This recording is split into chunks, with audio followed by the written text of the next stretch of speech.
minasyaitonirrajim. Bismillahirrahmanirrahim. Allahumma as'aluka ridhaka wa la ihsanna wa na'udzubika min sakhatika wan nar. Assalamualaikum warahmatullahi wabarakatuh. Salam jumpa kembali untuk sahabat-sahabat YouTuber serta sahabat-sahabat media serta para pemirsa yang selalu aktif mengikuti konten-konten Ayah Sadam. Di sini Ayah Sadam akan mengupas tuntas dengan adanya pengalaman demi pengalaman seseorang yang sedang mencari di mana adanya obat-obatan, katakanlah bahan herbal. Letaknya di yang tepat adanya adalah yang ada di Sukabumi, tepatnya di Cicati, di mana adanya Cicati masuk ke dalam sana, ada di bukit-bukit yang ada. Kebetulan di situ adalah banyak tumbuh-tumbuhan yang subur, begitu subur sekali, tumbuh-tumbuhan yang tumbuh liar tanpa ada pemiliknya. Disitulah kebiasaan seseorang yang rajin mencari bahan-bahan herbal. Semoga kita tetap dalam lindungan Allah Subhanahu wa Ta'ala. Mari kita ikuti kisah selengkapnya dengan seseorang ahli meracik herbal yang aktif mencari bahan-bahan herbal yang ada di bukit di mana adanya di Cicati, Jawa Barat. Saat itu jam menunjukkan jam 10 pagi waktu Indonesia belahan barat. Seorang laki-laki setengah baya dengan menenteng adanya rajutan bambu yang diletakkan di punggungnya sambil mencari herbal adanya. Kebiasaan beliau memang setiap jam 10 sudah ada hadir di sana mencari herbal hingga sampai tengah hari. Di saat pada tengah hari beliau melihat sesuatu yang ada di gundukan-gundukan di mananya ada tebing yang banyak herbal yang tumbuh liar begitu banyak. Sering diketahui dengan sekelebat adanya gerakan-gerakan tumbuh-tumbuhan yang subur lebat tak jauh dari pandangan matanya, kurang lebih 5 meter. Dia bergumam, apakah pandangan mata saya yang memang yang salah, apakah memang benar yang saya lihat? Kata orang tersebut mengatakan demikian. Kalau memang ada dunia lain di situ, atau katakanlah dunia gaib, saya sering bolak-balik kemari. Saya sempat ke sana juga tidak ada apa-apa. Tapi beberapa hari ini saya kok merasakan perbedaan pandangan mata saya. Ada pergerakan-pergerakan tebing itu bisa bergerak ke sana kemari, lantas diam, terus bergerak lagi. Apa sebenarnya ya? Sudahlah, kata orang tersebut mengatakan demikian. Lebih baik saya mencari bahan-bahan herbal. Lantas beliau melanjutkan mencari herbal sambil berpikir, apa benar di daerah sini ada dunia lain? Apa karena saya salah melihat? Kata orang tersebut mengatakan demikian. Selang beberapa hari kemudian, beliau bertemu dengan seorang sesepuh, di mana sesepuh tidak jauh dari lingkupnya. Kebetulan seorang pencari herbal kenal akrab dengan beliau. Kebiasaan beliau sering bertemu dengan adanya di musola, suka salat bersama pada saat mencari herbal. Saatnya salat zuhur, beliau pulang mampir ke musola dulu, bertemulah dengan sesepuh yang dianggap sesepuh itu adalah orang yang ahli spiritual. Bertemulah seorang pencari herbal atau seorang pencari bahan herbal kepada beliau. Setelah sholat berjamaah pada sholat zuhur siang hari itu, beliau bertanya kepada seorang sesepuh, di mana sesepuh yang aktif tinggal di situ dekat musola. Akhirnya mereka bercerita panjang lebar dengan seriusnya. Inti daripada pembicaraan adalah bahwasanya si pencari bahan herbal mengatakan, saya sering diketahui sesuatu akhir-akhir ini Pak, yaitu dunia lain. Padahal pada awalnya saya tidak pernah melihat hal-hal itu. Lantas seorang ahli spiritual mengatakan, kalau memang ada di kudukan itu, memang betul adanya. Tapi selama ini orang lain tidak mengetahui, hanya saya. Ternyata Anda melihat ya, kata seorang ahli spiritual. Betul Pak. Saya berpikir juga, padahal saya sering mengambil bahan herbal di situ Pak. Tapi ini beberapa hari ini saya sering melihat sekilas dia bergerak terus menghilang, bergerak terus menghilang. Saya menyalahkan diri sendiri, apakah mata saya yang salah melihat? Akhirnya saya berusaha bertemu dengan Bapak Sesepuh di sini. Lantas Bapak Sesepuh menerangkan, memang betul adanya Dek. Ya hati-hati saja, karena dulu pernah beberapa tahun yang lalu ada orang merasa kehilangan keluarganya hingga sampai saat ini. Tapi saat itu saya nggak ada di sini Pak. Saya baru beberapa bulan ini, kata sesepuh mengatakan demikian. Terus seorang pencari bahan herbal mengatakan, lantas nggak dicari Pak? Ya karena saya nggak disuruh. Orang yang merasa kehilangan ya saya diem aja. Terus kalau menurut Bapak, kata si seorang tukang pencari bahan herbal mengatakan, kalau seandainya sesepuh bisa membantu, bisakah dipertemukan? Insya Allah, kata sesepuh, dia tidak meninggal, dia tidak lepas, yaitu masuk ke dunia lain. Dia terperangkap mengikuti jejak di mana adanya makhluk-makhluk dunia lain yang ada di perkampungan gaib. Lantas bagaimana makannya Pak? Kata seorang pencari bahan herbal mengatakan demikian. Kata seorang sesepuh mengatakan, kalau manusia sudah terperangkap di dalamnya masuk ke dunia perkampungan dunia lain, dia akan menyesuaikan diri. Kalau penghuninya makan apa, ya dia ikutin. Jadi kalau dia udah masuk di dalamnya, udah makan seperti itu, sudah lupa segala-galanya. Ingatnya itu ya kampung dia, seperti itu. Lantas seorang pencari bahan herbal hanya menganggukkan kepala. Lantas melanjutkan pembicaraan. Terus gimana sesepuh? Saya kan sering nyari bahan herbal ke sana. Nanti kalau saya jadi sasaran ikut dunia ini gimana? Sekarang gini aja, kata sesepuh, kita sama-sama ke sana yuk. Mudah-mudahan sekalian sembari mencari informasi orang yang terdahulu katanya menghilang tanpa jejak. Kalau memang meninggal pasti ada bangkai, tapi kalau memang dia hilang setidaknya ada kabarnya, kata sesepuh mengatakan demikian. Akhirnya mereka berdua berjalan. Tiba-tiba dalam perjalanan bertemu dengan seseorang yang berkaitan dengan keluarganya menghilang. Lantas mereka saling menyalami. Oh sesepuh, mau kemana nih tumben? Kata si bapak yang keluarganya pernah kehilangan. Saya mau ke bukit itu Pak. Ini, kenalkan, ini biasa mencari bahan herbal di sana. Dia mengatakan, dia melihat dengan adanya perkampungan gaib.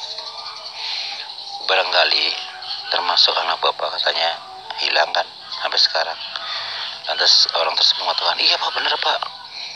Insya Allah kalau memang Allah ngijabah bisa bertemu dengan anak bapak sekaligus akan saya ambil di mana adanya perkampungan gaib. Bapak kalau begitu saya ikut Pak, kata si bapak itu mengatakan demikian. Kalau bapak memang pengen ikut, ayo silahkan. Lantas mereka bertiga berjalan menuju bukit di mana adanya bukit Cicati yang kedapatan, yaitu perkampungan gaib. Begitu kurang lebih 5 meter sudah mau mencapai di mana adanya bukit yang kebiasaan orang tersebut mencari bahan herbal. Beliau bersila di situ bertiga, lantas dengan seriusnya berdoa.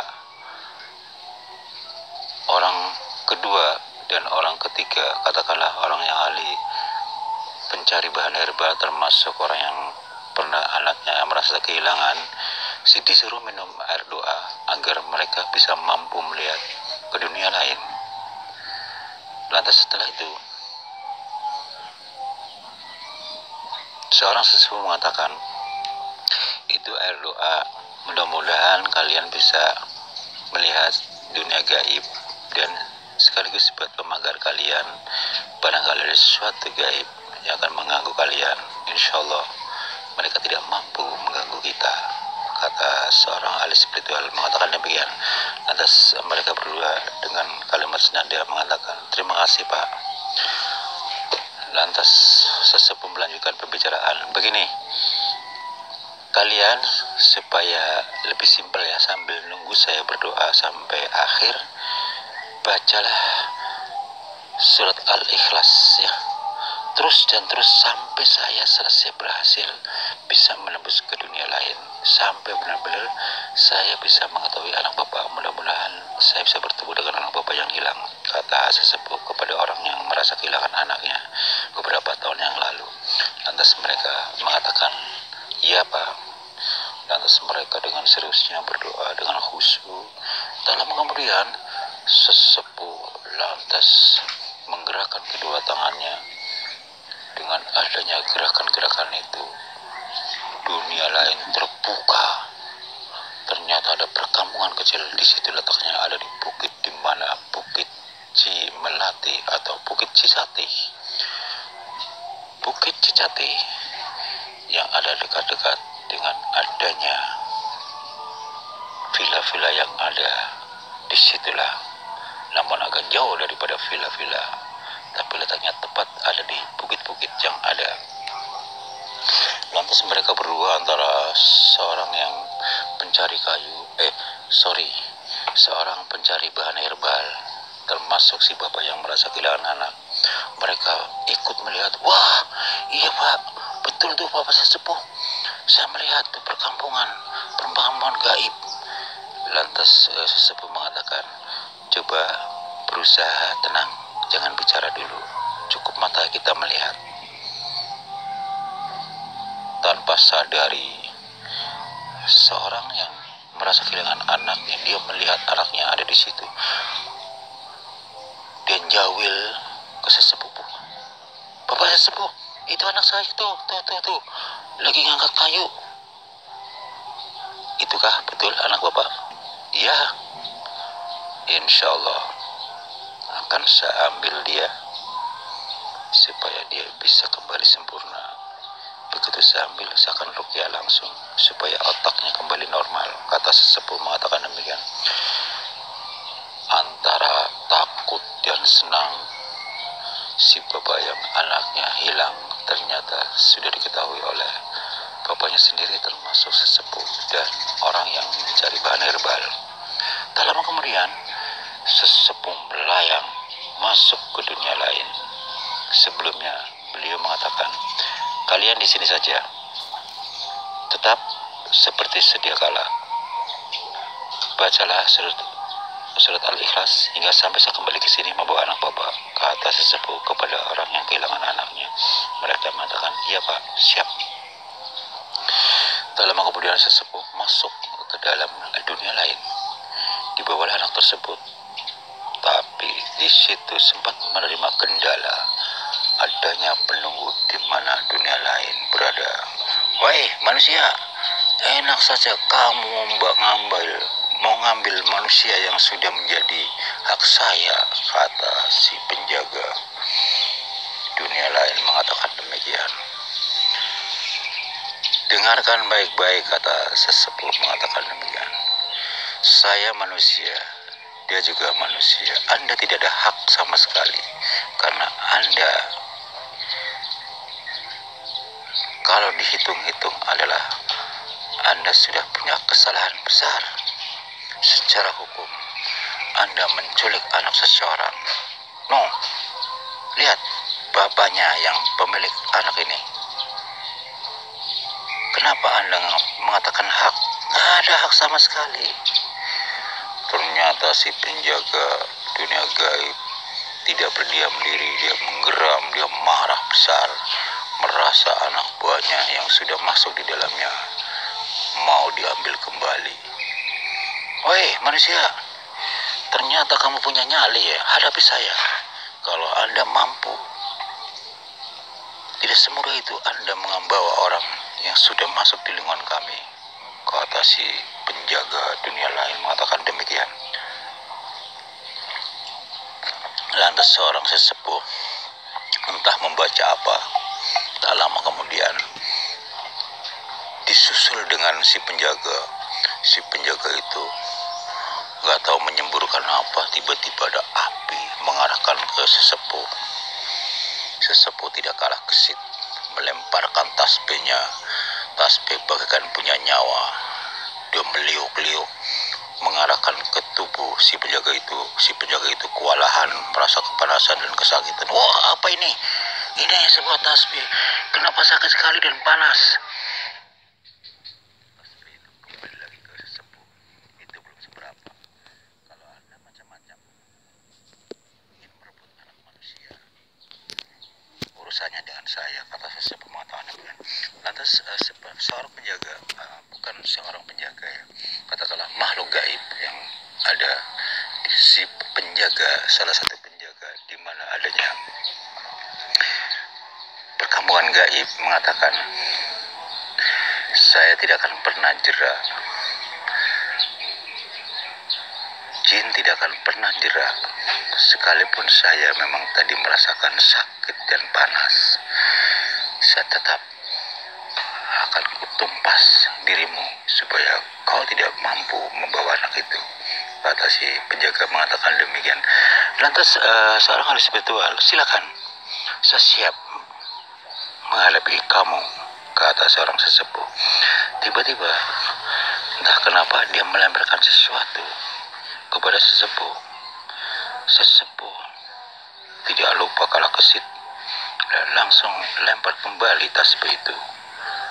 Lemparan penjaga gaib, ternyata dia hanya melempar sebuah kayu panjang. Terbakarlah kayu panjang itu, diarahkan kepada si penjaga itu. Lantas dia terbakar, teriak, wih, apa ini? Kebakar. Rasakan, itu akibat kesalahanmu karena menculik anak manusia, kata seorang sesepuh. Lantas sesepuh keluar dari perkampungan gaib dengan si anak yang sudah kehilangan beberapa tahun yang lalu. Kembalilah sesepuh kepada si bapak kedua orang tersebut, baik seorang pencari bahan herbal maupun si bapak yang merasa kehilangan anak. Lantas si anak itu berpelukan dengan bapaknya. Terus si bapaknya mengatakan, alhamdulillah ya nak, kamu sudah berapa tahun? Pasti ibu senang banget melihat kamu, termasuk saudara-saudara kamu. Kamu masih sehat, nak? Lantas si anak itu mengatakan, alhamdulillah saya sehat, Pak. Terus kamu makan apa di sana? Kata si bapak. Ya saya makan pada umumnya kayak di dunia nyata, Pak. Bahan singkong, ya nasi. Masa di sana? Betul, Pak. Jadi kegiatan mereka ya nggak bedanya kayak manusia. Lantas seorang sesepuh mengatakan, begini bapak-bapak, adik,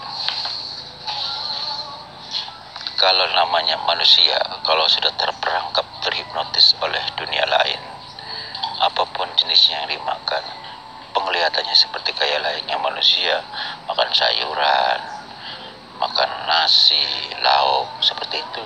Padahal aslinya bukan itu yang dimakan. Itulah si seorang sesepuh tidak melanjutkan pembicaraan karena merasa jijik yang kalau dibicarakan aslinya. Dia hanya mengatakan itu saja. Ya sudah, alhamdulillah anak bapak sudah sampai, sudah bisa kembali ke dunia nyata. Sekarang buru-buru pulang, pasti ibunya, saudara-saudara kamu senang banget, kata si bapak ahli spiritual. Sudah pak, kembali lagi ke rumah.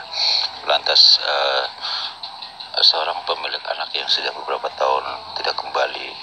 Dia salam kepada sesepuh, cium tangan sambil berbicara, "Pak, kebaikan Bapak tidak akan pernah saya lupakan. Saya nggak boleh balas budi. Saya nggak nyangka kalau anak saya bisa kembali lagi. Padahal saya bertahun-tahun Pak mencari dia, susah banget. Sampai para warga polisi terlibat, tapi hasilnya nihil." Lantas orang tersebut mengatakan, "Mungkin ini sudah waktunya Pak. Allah mengijabah melindungi dia. Walaupun sudah bertahun-tahun, dia masih sehat. Mudah-mudahan dengan pengalaman ini kita harus hati-hati mengambil hikmahnya." Lantas seorang ahli herbal mengatakan, "Bapak sesepuh, ini kan pernah kejadian seperti itu, terus ada perkampungan gaib. Bagaimana nanti Pak kalau misalnya orang lain yang belum tahu, dia kesasar jalan kemari terus terbawa oleh mereka seperti kayak anak ini di bertahun-tahun. Kalau nggak ketemu sesepuh, dia nggak bisa keluar dari dunia lain. Insya Allah saya akan bantu, tapi kita harus benar-benar musyawarah dengan warga sini untuk menghilangkan jejaknya, supaya perkampungan gaib bisa menghilang selamanya." Dan lantas sesepuh mengatakan kepada si bapak yang merasa kehilangan anak, kebetulan dia memang orang asli situ, "Pak, saya minta tolong nanti kompakin para warga, termasuk sesepuh di sini. Niat saya ingin menghilangkan perkampungan gaib itu. Yang dikhawatirkan nanti ada korban-korban berikutnya, apalagi setelah saya mengambil anak ini, dia akan semakin jadi, tidak akan pernah cerai, hal-hal begitu tidak akan pernah cerai, bahkan semakin marah dan menuntut untuk mendapatkan manusia kembali." Seperti itu. "Oh gitu ya Pak, wah serem juga ya Pak ya. Insya Allah Pak, saya akan bantu Pak. Saya memang punya niat seperti itu Pak. Nanti setelah anak saya siapa lagi?" Kata seorang yang si pemilik anak yang sudah berapa tahun baru kembali, hanya karena bertemu dengan seorang ahli sesepuh, ahli spiritual, bisa mengembalikan anak yang sudah bertahun-tahun masuk ke dunia perkampungan gaib. Demikianlah saudara, satu demi satu kami kupas dengan kisah nyata, dengan adanya perkampungan gaib yang ada di bukit, di mana adanya di Jati, Jawa Barat. Semoga bermanfaat. Tujuan kami adalah sharing untuk membantu sesama, untuk berbagi terhadap sesama. Mudah-mudahan menambah wawasan buat kita semua. Wassalamualaikum warahmatullahi wabarakatuh.